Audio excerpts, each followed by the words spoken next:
Hello, this is Alice Groves responding to Module 3 discussion. Um, so, Sonia is a fourth grade student who has been challenged since kindergarten with a lack of attention, easy distraction, and below average competency in her math, English, and writing. In second grade, she received a 504 accommodation that was able to help her with testing, remaining on task, transitions during the day, organizing her work, and understanding her assigned readings. This 504 was a result of her pediatrician's diagnosis of her with ADHD and prescribing medication. Some of these accommodations have included extra time to complete work, a location in the classroom where she is less distracted, extra reading books that she can take home where parents can pre-read and reread assignments. There has been no update on her accommodations since second grade, which is a problem, and no assessment if these accommodations have been useful or if Sonia has made any progress. She is generally happy at school and at home, but she does get frustrated, frequently blurts out answers to questions, and can be somewhat disruptive in class with her inability to sit still and take turns. She has an IEP for fourth grade, but it is very incomplete with only one goal and little detail on how it will be implemented or evaluated. Sonia, in her after-school activity, is very good at gymnastics and wants to continue to develop this skill. She has two sisters at home. Her mother works as an accountant and is currently separated from her husband and the girl's father. Sonia's mother is stretched thin with all of the work she must do, including the homework, and there's no financial support from the father.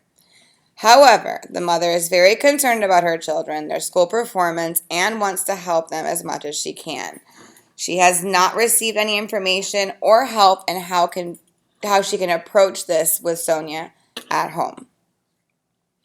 Sonia first needs to be completely evaluated under the IDEA 2004 amendment, more than just a doctor's note saying that she has ADHD and a prescription for medication.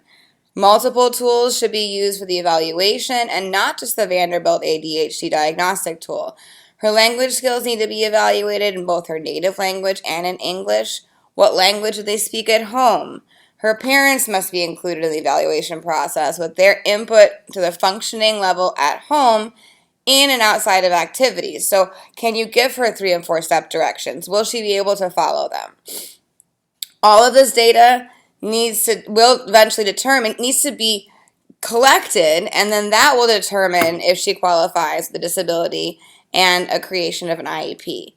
In second grade, she was given the accommodation under the 504, but now she's in fourth grade and she's not at grade level reading, mathematics, and written expression. And in addition, there's no evaluation of the accommodation and whether or not they've improved her performance, so we don't know if it's working. If she does have a disability, the IEP would be greatly improved with the statement of how well. Oh, sorry, guys. There is a reading goal, but there also should be other challenging goals which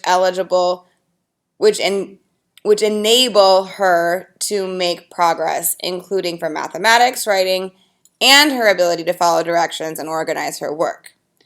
There should also be a list of additional services that she might need. There must be parent input and help from the parents on how to structure home activities to coincide with work at school.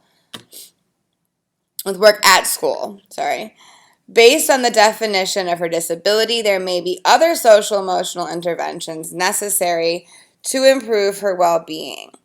In summary, if Sonia does have a disability, it needs to be defined clearly, there needs to be data collected, and the IEP needs to be created in great detail with input from the school and parents to better meet Sonia's needs, not an incomplete one like we saw.